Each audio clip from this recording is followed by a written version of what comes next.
Caleb it says Penn. I'm going to assume it's Pennsylvania, maybe Penn State. Who knows? You're on with Jenna and Matt. Hi, Caleb. Hey, Jenna and Matt. So good to be on. I love your show. Thank you. And yes, how can we help? Pennsylvania. Pennsylvania. Yeah, for sure. So I was calling in because I deconverted fairly recently, about 6 to 7 months ago, and I actually got married about a year ago. Okay. And we were both Christians at the time that we got married. When I told my wife that I had, started deconverting and that I didn't really believe in any of the claims of Christianity anymore, she had kind of the hardest to deal with reaction of it, I thought, which it just kind of broke her heart. There was no anger or anything like that. She was just so sad. Yeah. And I think, I don't know, this is kind of a broad question, but how do you go forward with something like that? Because she still kind of does want to raise any kids that we have. We don't have any kids yet, but in the future as Christians, which I'm definitely not comfortable with. And there are a lot of things like that where, and she doesn't really want me to talk to her family or tell her side of the family that I'm an atheist now because her dad would get super pissed about that. I just don't know if there's a great way of dealing with that. Can I jump in? Yeah, because I'm going to have some incredibly hard truths. So just to kind of show you that I can relate a little bit, I got married 3 years ago, and I deconverted a year ago. And we had a Christian wedding. We had a pastor. And I had decided at the time that I wasn't a Catholic anymore, but I still believed in God, so I kind of wanted to have a Christian wedding, so I did that. So my husband married a Christian.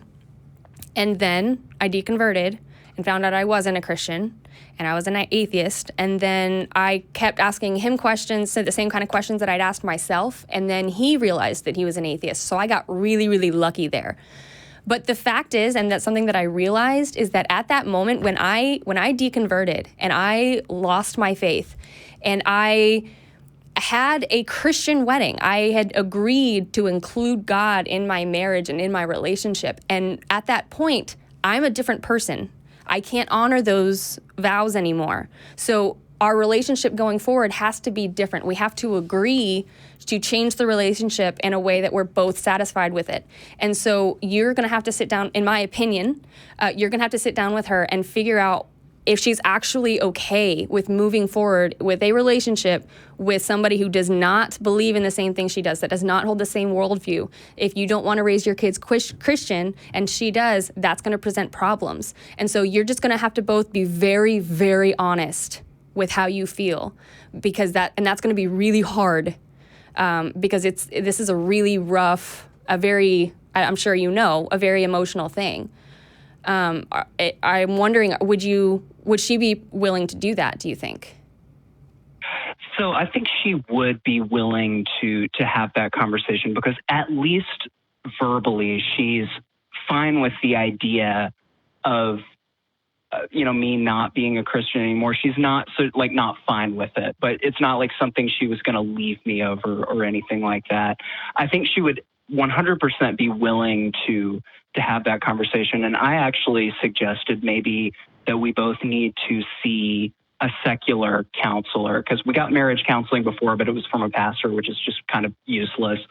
So she is open to the idea of seeing like a couples therapist that is secular, that wouldn't, be inserting a Christian point of view into that. That is huge. Yeah. Most Christians would not be okay with that. There's another question. No, I was happy about that. Are either or both of you fine with the notion of not having kids? Yes, actually. That's something that we started talking about recently.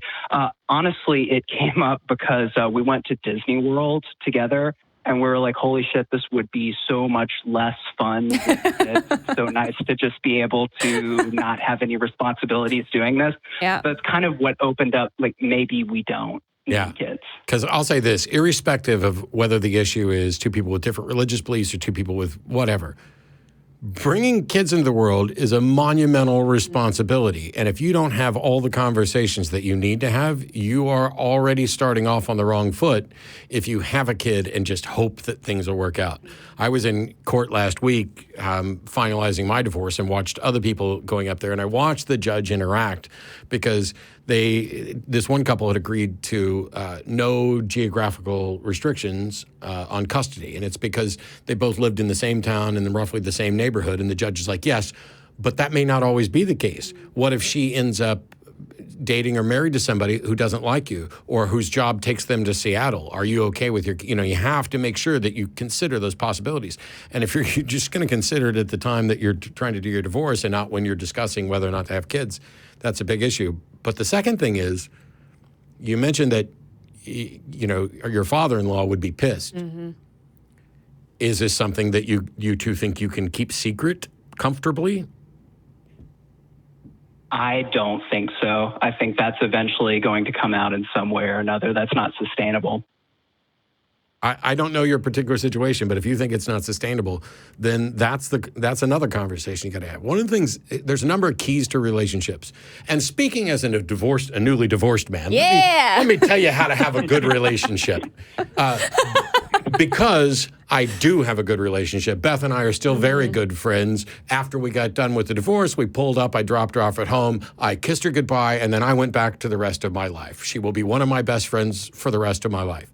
The keys are honest, open communication, a willingness to compromise, but perhaps more importantly, a willingness to know where you cannot compromise.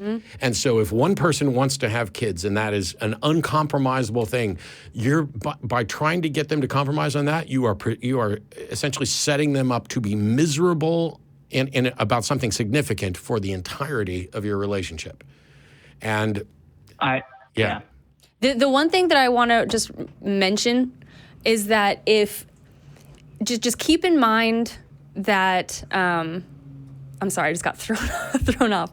Don't hold anything back. Don't try to say, this is what I'm okay with and be, kind of shy about it, because if you're hoping that at some point maybe she'll change her mind, she might be hoping that at some point you might change your mind, and that might not ever happen. And that's what I've noticed a lot of people do is they're like, oh, but you know what, it'll be better later. Yeah, don't set this up where you're trying to fix each other on the sly, because that's a bad thing. And don't try to change each other.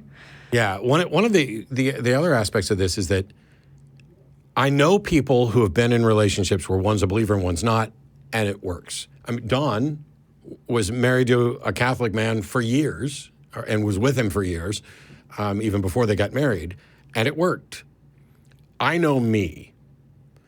There are certain things that people could believe or have beliefs that they hold dear where I could not be in a long-term relationship with them. I can still be friends with them.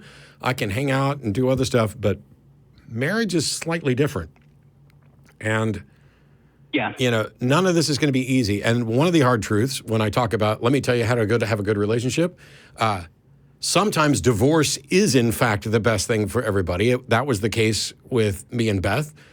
She's generally doing better. I'm generally doing better.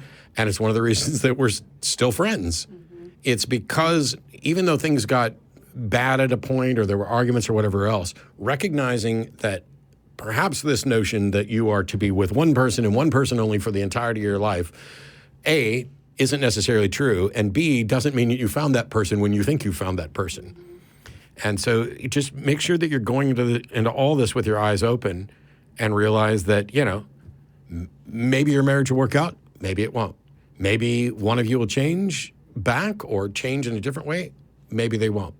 Maybe going childless is an option, maybe it's not.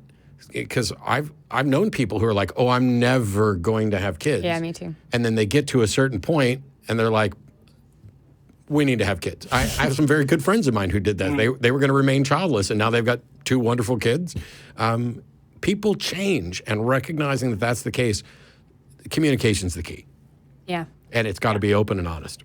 Agreed. So stop calling into us to get our opinion and talk to your wife. Sounds good. Well, hey, I really appreciate the advice and the hard truths. Absolutely. Thanks for calling, Caleb. I appreciate it. And Talking to you. And we understand this type of thing's not easy. And I'd also recommend both Recovering from Religion and seculartherapist.org because they might be able to network you with other people you are not the only mixed religion couple on the planet. What was the second website that you said? Secular Therapy. And actually, you'll find that through Recovering from Religion. The Secular Therapist Project is designed to make sure that they can put you in touch with therapists who are not atheists bashing religion. They are just, when you go into therapy, they're not going to start talking about your spiritual life and how much you guys need to pray together. Gotcha. Yeah, that's really helpful. Yep. Awesome.